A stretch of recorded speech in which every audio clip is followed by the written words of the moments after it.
بسم اللہ الرحمن الرحیم۔ فصل بدا کے اسم غیر متمکن 8 قسم است۔ اول مضمرات چوں انا من مرد و زن و ضربت زدم من و ایایا خاص مرا و ضربنی بزد مرا ولی مرا ای ہفتاد ضمیر است چہاردہ مرفوع متصل وغیرہ۔ یہاں سے نئی فصل شروع ہو رہی ہے اور یہ اس میں غیر متمکن کے بارے میں، اس میں غیر متمکن کی تعریف ابھی پچھلے ہی سبق میں آئی تھی، اور اس میں غیر متمکن کی تعریف یہ تھی کہ جو مبنی اصل سے مشابہت رکھتا ہے اس کو کہتے ہیں اس میں غیر متمکن۔ اوپر بتا دیا تھا مبنی اصل 3 چیز ہیں: فعل ماضی، امر حاضر، معروف اور تمام حروف معانی۔ اب ان سے جو مشابہت رکھے گا ان مبنی اصل سے، اس کو اس میں غیر متمکن کہتے ہیں، مشابہت مبنی بھی اس کو کہہ سکتے ہیں۔ ان میں پہلی قسم ہے مضمرات یعنی ضمیریں۔ ضمیروں کو آپ سمجھ لو کہ ضمیر پہلے تو کہتے کسے ہیں؟ آسان لفظوں میں ضمیر ہم کہہ سکتے ہیں کہ کہہ دیتے ہیں نا، یعنی ایک تو ہوتا اسم، یعنی کسی بھی چیز کا نام اسم، اور اس کی جگہ پر جن چیزوں کو استعمال کریں گے اسم کی جگہ پر اشارات کے لیے وغیرہ وغیرہ، تو اس کو کریں گے ضمیریں۔ سمجھ گئے؟ مثال سے آپ سمجھے، جیسے کوئی شخص ہے، کسی کا نام آگے زید، تو ہم بار بار زید نام نہیں ذکر کریں گے، کہیں گے وہ ایسا ہے، وہ پڑھا لکھا ہے، وہ عالم ہے، سمجھ؟ اس طرح کچھ بھی اس کی صفات بیان کریں گے تو یہ ضمیر ہوگی جو زید کی جگہ پر استعمال ہو رہی ہے۔ اچھا، اور پھر اسی طرح سے ضمیروں میں اپنے بارے میں جیسے بتا میں ایسا ہوں، میں کھاتا ہوں، میں پیتا ہوں، تو یہ جو میں لفظ آ رہا ہے یہ ضمیر ہو جائے گی۔ اسی طرح جو سامنے ہوتا ہے اس کے لیے بھی استعمال ہوتی ہے تو وغیرہ، ہم جو اردو میں بولتے ہیں تو یا تم وغیرہ، تو اسی طرح عربی کی ضمیریں ہوتی ہیں۔ اور اب اس کو اس طرح اور سمجھیں کہ سب سے پہلے جان لیں کہ ضمیروں کی قسمیں اس میں آئیں گی ہی، الگ الگ قسمیں آ جائیں گی، لیکن پہلے سمجھ لے ضمیروں کو بڑھیا طرح سے۔ سب سے پہلے سمجھ لے کہ اسم جو ہوگا نا ضمیروں کے اندر، یہ 3 طرح کی ضمیریں ہوں گی، جتنی بھی ضمیریں ہوں گی یہ سب 3 طرح کی ہوں گی۔ یا تو ضمیر مرفوع ہوگی، منصوب ہوگی یا مجرور ہوگی، پھر اور ان کی پھر الگ الگ قسمیں بنتی جائیں گی، مرفوع کی الگ قسمیں، اینڈ منصوب کی الگ قسمیں، اور مجرور الگ ہو جائے گی۔ اور جیسے آگے آپ دیکھیں ضمیر آ رہی مرفوع متصل، مرفوع آئے گی، اس کے 14 صیغے آئیں گے، سب کے کیا 14 صیغے آئیں گے، صیغے مطلب الفاظ آئیں گے، اس کے 14 میں ڈیوائیڈ ہو جائے گی وہ ضمیریں۔ جیسے مرفوع متصل ہے تو وہ 14 ضمیریں ہوں گی، اسی طرح مرفوع منفصل تو وہ بھی 14 ہی ضمیریں ہوں گی، ہے نا۔ اب 14 کو کس طرح بانٹا جائے گا کہ اس میں کچھ غائب کی ضمیریں ہوں گی، کچھ حاضر کی ہوں گی، کچھ متکلم کی ہوں گی۔ 3 دھیان رکھنا، متکلم، حاضر اور غائب۔ متکلم کسے کہتے ہیں؟ متکلم کہتے ہیں جو انسان بات کرتا ہے اس کو متکلم کہتے ہیں، یعنی 2 شخص بات کر رہے ہوں تو اس میں جو بول رہا ہے نا وہ اس کو کہیں گے متکلم، اور جو سن رہا ہے سامنے موجود ہے، جو جس سے بات کی جا رہی ہے وہ ہوگا حاضر، یا اس کو مخاطب بھی کہہ سکتے ہیں۔ اور کسی چیز کے بارے میں بات کر رہے ہو یا کسی شخص کے بارے میں بات کر رہے ہو جو وہاں موجود نہ ہو تو اسی کو کہتے ہیں غائب۔ سمجھ گئے آپ؟ تو یہ متکلم، حاضر اور غائب، یہ 3 طرح کی ضمیریں ہوں گی۔ اچھا، 2 متکلم کی ضمیریں آئیں گی، یعنی پھر اب اس میں الگ الگ اور ہو جائیں گی کہ متکلم میں مذکر بھی ہوگا، حاضر مؤنث بھی ہوگا، اسی طرح حاضر میں مذکر ہوگا، حاضر میں مؤنث بھی ہو سکتی ہے، مؤنث کی ضمیریں بھی ہو سکتی ہیں۔ غائب ہے تو غائب میں بھی اسی طرح غائب مذکر بھی ہو سکتا ہے اور غائب مؤنث بھی ہو سکتے ہیں۔ اب متکلم کی 2 ضمیریں آئیں گی، اور اسی طرح مذکر و مؤنث کے علاوہ، اور یہ سمجھ لو کہ مذکر و مؤنث کے علاوہ اس میں واحد بھی ہو سکتا ہے، جمع بھی ہو سکتی ہے، اور تثنیہ بھی ہو سکتا ہے۔ تثنیہ الگ سے، یعنی 2 کو کہتے ہیں تثنیہ، واحد 1 کو، تثنیہ 2 کو، اور جمع 2 سے زیادہ کو۔ تو ضمیر واحد کی بھی ہو سکتی ہیں، تثنیہ کی بھی ہو سکتی ہیں، اور جمع کی بھی ہو سکتی ہیں۔ تو اب ان کو اس طرح سمجھیں گے کہ جیسے غائب ہوگا تو غائب میں پہلا کیا ہے؟ مذکر. اب مذکر کی ضمیر آئیں گی غائب میں. ٹھیک. اب مذکر میں کیا ہوگا کہ واحد ہو سکتا ہے تو واحد مذکر غائب، تثنیہ ہو سکتا ہے تثنیہ مذکر غائب، جمع ہو سکتا ہے تو جمع مذکر غائب، اس کا اس طرح نام دے دیں گے. اب یہ تو ہو گئے مذکر. اب مؤنث کو لے لو کہ مؤنث غائب ہو تو غائب میں تین طرح کی ہو سکتی ہیں کہ یا تو واحد ہوگا غائب. ٹھیک. مؤنث مؤنث واحد غائب ہوگا تو واحد مؤنث غائب کہہ دیں گے. تثنیہ مؤنث غائب یعنی دو مؤنثیں ہوں گی تو تثنیہ مؤنث غائب کی ضمیر اس کو کہہ دیں گے. دو کی طرف اگر اشارہ کر رہے ہیں تو دو سے زیادہ مؤنثیں ہیں تو جمع مؤنث غائب. اسی طرح حاضر واحد مذکر حاضر، تثنیہ مذکر حاضر اور جمع مذکر حاضر. اسی طرح مؤنث میں اب دیکھ لیں کہ مؤنث واحد مؤنث حاضر، تثنیہ مؤنث حاضر، جمع مؤنث حاضر. اور پھر دو متکلم کی ہوتی ہیں. متکلم کے جو دو صیغے ہوتے ہیں واحد اور تثنیہ کے ہوتے ہیں اس میں واحد اور جمع کے ہوتے ہیں. تثنیہ جمع میں اس میں شامل ہو جاتا ہے. الگ سے تثنیہ کا صیغہ متکلم کے لیے نہیں وضع کیا گیا عربی میں، کوئی ایسا صیغہ نہیں بنایا گیا ہے. ٹھیک ہے. تو اس طرح یہ 14 ضمیریں ہو جاتی ہیں، ہر ایک کے الگ الگ ضمیریں ہو جاتی ہیں. ضمیروں کا ایک خلاصہ میں نے لکھا ہے الگ سے، اس کو دیکھ لیں آپ، اس کو سمجھ جائیں گے. پہلے اس کو پورا خلاصہ کلام سمجھ لیں ضمیروں کا. یہ ضمائر. ٹھیک. اب ضمائر کیا کیا ہو سکتے ہیں؟ دیکھو ضمیر دو طرح کی تین طرح کی ہوں گی، مرفوع، منصوب اور مجرور. یہ تین طرح کی ضمائر ہو جائیں گی. پہلا مرفوع، دوسرا منصوب اور تیسری مجرور. یہ تین طرح کی ضمیریں ہوں گی. اب مرفوع میں متصل ہوگی اور منفصل، یعنی دو قسمیں ہو جائیں گی مرفوع کی، متصل اور منفصل. متصل کا معنی ہوگا کہ جو جڑی ہوئی ہوگی کسی کے ساتھ لگ کر جو آئے گی نا، مل کر آئے گی، اس کو متصل کہیں گے. اور منفصل کا معنی ہوگا وہ ضمیر جو کسی کے ساتھ جڑ کر نہیں آئے گی. مرفوع منفصل جو الگ سے جدا ہو کر آئے گی، ہے نا. اسی طرح منصوب کی دو قسمیں ہوں گی، متصل اور منفصل. اچھا، متصل وہی جو کسی کے ساتھ جڑ کر آئے، متصل اور جو الگ سے آئے، اکیلی آئے تو اس کو منفصل کہیں گے.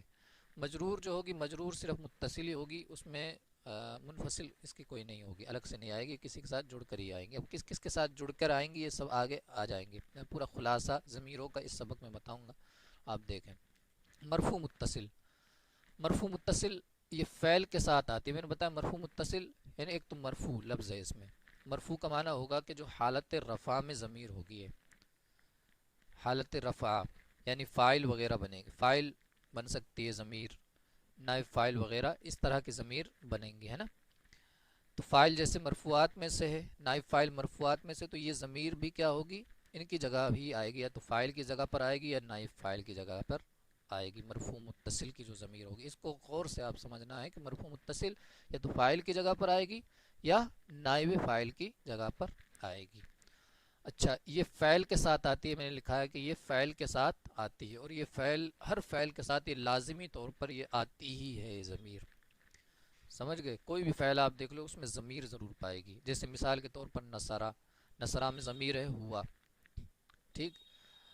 اب پھر مرفوع متصل کی اس کی دو قسمیں الگ سے اور ہیں. مستتر اینڈ بارز. مستتر بھی کہہ سکتے ہیں، مستتر اور بارز.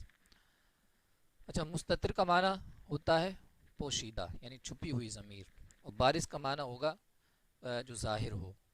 مستتر کا معنی یہ بھی کر سکتے ہیں کہ وہ ضمیر جو پڑھنے میں نہیں آئے گی اس کو کہیں گے مستتر. جیسے نصرہ ہے، نصرہ میں ہوا ضمیر ہے، یہ مستتر ہے. اب ہوا پڑھنے میں نہیں آ رہا ہے، ایسے ہی مان لیا گیا، مستتر ہے نا، مان لیا گیا ہے، پوشیدہ ہے اس میں، تو اس کو کہیں گے مستتر. اور بارز جو پڑھنے میں آئے گی، مثال کے طور پر نصرہ سے آگے جو صیغہ آئے گا تثنیہ کا وہ آئے گا نصرا الف کے ساتھ، تو یہ جو الف آ رہا ہے نا یہ بارز ہے، پڑھنے میں آ رہا ہے. اسی طرح نصرو واو آ گیا، نصرو، تو اس میں واو پڑھنے میں آ رہا ہے تو یہ بارز ہو جائے گی. تو جو پڑھنے میں ضمیر آئے گی اس کو کہیں گے بارز، اور جو پڑھنے میں نہیں آئے گی اس کو مستتر کہیں گے یا مستتر کہیں گے. ٹھیک، پوشیدہ ضمیر. تو مرفوع متصل دو طرح کی ہوں گی، مستتر یا مستتر اور بارز. اچھا، ماضی کے دو صیغوں میں مستتر ہوتی ہے، باقی میں بارز. یہ بھی ہم نے فائدے کے طور پر لکھ دیا ہے کہ ماضی کے جو 14 صیغے ہوتے ہیں ان میں دو صیغے ایسے ہیں جن میں مستتر ہوتی ہے ضمیر. جیسے پہلا صیغہ واحد مذکر غائب کا صیغہ نصرہ، اور چوتھا صیغہ نصرت یعنی واحد مؤنث غائب کا صیغہ. ان میں دو میں اچھا ان دو صیغوں میں ماضی کے ان دو صیغوں میں مستتر ہوتی ہے، اور اس کے علاوہ جتنے صیغے ہوں گے نا ماضی کے ان سب میں بارز ہوتی ہے، یعنی پڑھنے میں ضمیر آتی ہے. آپ گردان کر کے دیکھ، جیسے نصرہ ہے اس میں تو مستتر ہو گئی. اس کے علاوہ نصرہ الف آ گیا، نصرو اس میں کیا آ گیا، واو آ گیا. نصرت اس میں پوشیدہ ہے، مستتر ہے. نصرتا میں پھر الف آ گیا. نصرنا میں نون آ گیا. نصرتا میں تا آ گئی، تا ضمیر، نصر تا، ٹھیک، تا ضمیر آ گئی اس میں. اور نصر تم میں یہ تم ضمیر آ گئی. نصر نصر تما میں تما آ گئی. اسی طرح نصر تم میں تم آ گئی. اور نصر تی اس میں تا پھر سے تا ضمیر آ گئی. تا تی ہے ویسے تا کہیں گے ضمیر جب بولیں گے تو تا ضمیر ہو گئی. نصر تما میں تما پھر آ گیا. نصر تننا یہ تننا. اور نصر تو تا ضمیر پھر آ گئی اس میں تو کے ساتھ ہے نا. اور نصر نا اس میں نا ضمیر آ گئی. تو یہ بارز ماضی کے دو صیغوں کے علاوہ واحد مؤنث غائب اور واحد مؤنث غائب اور واحد مذکر غائب اور واحد مؤنث غائب، ان دو صیغوں کے علاوہ سب میں ضمیر بارز ہی ہوگی، یعنی پڑھنے میں ضمیر آئیں گی. اس کو دھیان رکھنا ہے. مرفوع کے بارے میں نے بتا دیا کہ وہ فاعل یا نائب فاعل کی جگہ پر ہوگی. اب مرفوع منفصل کا میں نے الگ سے لکھا نہیں ہے، ویسے منفصل یہ جدا ہو کر آئیں گی. میں نے متصل کی ضمیریں اس میں لکھی ہے. اور آگے دیکھیں مضارع کے 5 صیغوں میں مستتر ہوتی ہے. ماضی کے تو 2 صیغوں میں مستتر ہوتی تھی، مضارع کے 5 صیغوں میں مستتر ہوگی. اب 5 صیغے میں نے لکھ دیے یہ رہے. ینصرو یعنی واحد مذکر غائب، واحد مؤنث غائب تنصرو، واحد مذکر حاضر تنصرو، اور انصرو واحد متکلم، ننصرو جمع متکلم. تو یہ 5 صیغے ہیں، واحد مذکر غائب، واحد مؤنث غائب، واحد مذکر حاضر، واحد متکلم اور جمع متکلم. ان 5 صیغوں میں ضمیر مستتر ہوگی. ٹھیک ہے. اچھا مستتر بھی 2 طرح کی ہے، یعنی مستتر 2 طرح کی ضمیریں ہوں گی. ایک ہے جائز الاستتار اور ایک ہے واجب الاستتار. یعنی جائز الاستتار کا مطلب یہ ہے کہ وہ ضمیر بھی ہو سکتی ہے، آ بھی سکتی ہے، اور ایسا بھی ہو سکتا ہے کہ ضمیر نہ آئے، اس کو کہیں گے جائز الاستتار. اس کو مثال سے بھی سمجھائیں گے. اور واجب الاستتار کا مطلب ہے کہ وہ ضمیر ہی ہوگی، یعنی پوشیدہ ضمیر واجب ہوگی، ضروری ہوگی، ایسا نہیں ہو سکتا، اس سے نکل نہیں سکتی، صیغے سے ہٹ نہیں سکتی وہ ضمیر. جائز الاستتار میں یہ ہے کہ وہ ضمیر ہٹ سکتی ہے. اس کو ہم مثال سے سمجھیں گے آگے، اور اس کو پڑھ لیتے ہیں. ماضی میں دونوں صیغوں میں جائز الاستتار ہے، اور مضارع میں 5 میں سے 2 جائز الاستتار اور 3 واجب الاستتار ہے. دیکھو اب اور سمجھو اس کو. جائز الاستتار ماضی اور مضارع، یعنی ماضی اور مضارع میں سیم صیغے، دونوں کو وہی صیغے آئیں گے جائز الاستتار میں. واحد مذکر غائب اور واحد مؤنث غائب. مثالوں سے سمجھیں آپ. جیسے مثال دیکھو، یہ زید النصارى، یہ ماضی کی مثال ہے. زید النصارى یعنی زید جب لفظ شروع میں آ گیا تو نصرہ، اب اس میں ضمیر آئے گی، نصرہ میں ہوا. لیکن اگر زید کو ہم بعد میں لیا نصرہ کے تو اس میں ضمیر نہیں ہوگی، نصرہ زیدن، اب اس میں کوئی ضمیر نہیں ہوگی. جو فاعل بنے گا وہ ڈائریکٹ زید بن جائے گا. آپ سمجھ گئے ہوں گے. اس میں جو فاعل بن رہا ہے نا، نصر زید النصرہ، اس مثال میں پہلی والی میں اس میں فاعل ہوا ضمیر بن رہی ہے، زید یہ مبتدا ہے، ٹھیک ہے. لیکن جو آگے کی مثال ہے اس میں جو فاعل بنے گی وہ ضمیر نہیں بنے گی بلکہ زید بنے گا. اب اس میں ضمیر کی کوئی ضرورت نہیں رہی، کیونکہ اس میں ظاہر آ گیا، ساتھ میں اسم آ گیا، اس کو اس میں ظاہر کہتے ہیں. ٹھیک ہے. اسی طرح دوسرا صیغہ ہے جو ماضی کا، فاطمۃ نصرت. اس میں بھی ہیا ضمیر فاعل بن رہی ہے نصرت میں، ٹھیک. اور آگے کی جو مثال ہے نصرت فاطمۃ، اس میں فاطمہ ہی فاعل بن رہی ہے نا، اس میں ہیا ضمیر وغیرہ کچھ بھی نہیں ہے. تو اس کو کہتے ہیں جائز الاستتار، یعنی صیغے میں لفظ میں ضمیر آ بھی سکتی ہے اور اس سے ہٹ بھی سکتی ہے، ختم بھی ہو سکتی ہے. اس کو جائز الاستتار کہتے ہیں. اسی طرح مضارع میں بھی یہی 2 صیغے ہوں گے، واجب اسی طرح مضارع میں ہے نا، مضارع کی بھی اسی طرح کی کوئی مثال لی جا سکتی ہے. جیسے زید ینصرو، وہ ہو جائے گی ضمیر آ رہی ہے اور ہٹانا چاہیں ینصر زید، ٹھیک. اسی طرح فاطمۃ تنصر، اور تنصر فاطمۃ، اسی طرح مثال بنائی جا سکتی ہے مضارع سے، ٹھیک ہے. اسی طرح واجب الاستتار، یہ ماضی میں تو واجب الاستتار ہوتی ہی نہیں ہے، مضارع میں یہ 3 سیغے 5 سیغوں میں جو 3 سیغے بچے تھے، 5 سیغوں میں ہوتی تھی ضمیر مستتر، تو 3 سیغے بچے، واحد مذکر حاضر، واحد متکلم اور جمع متکلم کے، ان میں ہوگی واجب الاستتار، یعنی ضمیر ہوگی ہی ان میں پوشیدہ واجب ہوگی۔ جیسے مثال کے طور پر کوئی سیغہ لے لو، تنصر، واحد مذکر حاضر کا سیغہ، اس میں انت ضمیر فاعل ہوگی پوشیدہ، اور واحد متکلم میں انا ہوگی، اور جمع متکلم میں نحن ضمیر پوشیدہ ہوگی، ٹھیک ہے۔